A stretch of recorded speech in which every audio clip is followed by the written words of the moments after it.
I'm Omnia El Omrani. I'm from Cairo, Egypt. I'm a medical doctor, and I started working on planetary health and climate change when I was a second year medical student. So I joined the International Federation of Medical Students, the IFMSA, where I worked with them for 6 years. During the last 2 years, I was the focal point representing the voices of over 1.3 million medical students from over 130 countries, both leading delegations to the Climate Change Conference, which is COP, as well as focusing on the integration of planetary health and climate change in medical curriculum. We did a survey where we asked over 2,817 medical schools around the world whether planetary health was mentioned or not. And we discovered that less than 12% of them had a mention of climate change and planetary health. And it was a way of us to really bring in the urgency of changing curriculum and preparing the future health workforce to understand what planetary health is, how can they become advocates, how can they become the trusted messengers, as well as treat the patients as we are going to be the first line responders to the planetary health crisis. Can you tell us more about your experience with the COP? That is such an honor to be the inaugural Youth Envoy. Yeah, so this COP27 was my fourth COP. My first COP was back in Poland in COP24. For me, it was uh, the most exciting and challenging experience to have because it was the first time that a youth envoy is appointed. So I was coming up with a strategy for what an envoy can do and how I can make sure that I'm bringing in the voices of young people in a way that is meaningful and not tokenistic in any way. And we're able to do tangible outcomes. So I had the opportunity to first do over 10 consultations, both in person and virtually, with different youth-led organizations, coalitions, and groups, as well as individuals. I started first with a group of over 100 African young experts in Gabon during Africa Climate Week. And then afterwards in New York, we did a joint consultation with the COP28 presidency and COP27. And then based on these inputs, I was able to develop a strategy with an incredible team of Egyptian young experts from the Ministry of Youth. And we started thinking about what are the needs of young people when it comes to their participation at COP. We identified three main areas. The first was capacity building. The second was creating meaningful intergenerational dialogues where the policymakers and the young people are speaking as partners, co-creating policy asks together instead of being siloed.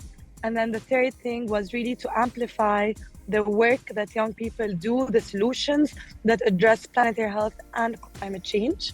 What in particular do you like about the planetary health framework?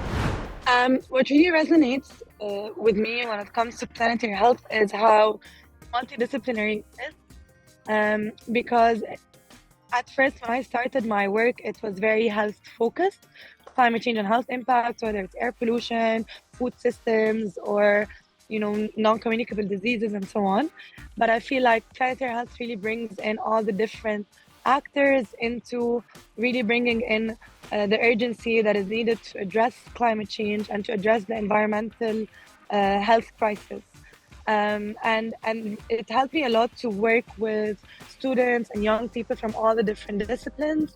And once we talk about planetary health, they feel like that they can relate to it and integrate it in their own work. What they're doing is related to planetary health, and it's for the health of the planet, whether they are talking from a perspective of policy or the perspective of environmental sciences or human health.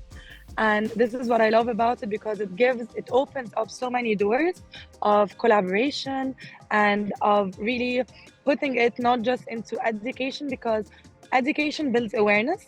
But then when you put it into policies, when you put it into the work of ministries and negotiators, it brings it more transformational change, puts it more into a perspective of law implementation, and also brings in the needs of the planet and the needs of the community at the center of what each person is doing in their own sector or discipline.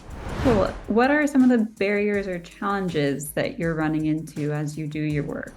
I have two barriers. The first is trying to be or to find a way to simply explain what we do when it comes to, having different definitions, and sometimes it can be very complex for someone who is still very new to the field to understand. But once they start to understand and bring it into perspective and in relation to what they do, it really helps transform and helps us work together. The second thing is also being a young person. It's still a challenge in many occasions when it becomes very tokenistic, when you are invited, but then there is no sustainable follow-up after after my intervention, or being seen still in that category or in that demographic. You're a young person, you're just about, you know, doing all the different work and the campaigning. But sometimes you have a lot to say when it comes to policies and frameworks being implemented.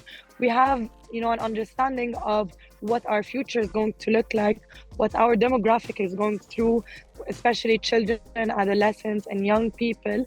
And we need to be there to represent their needs and their work, as well as the challenges that we face. What are some visions you have for the future? Like, what are the possibilities?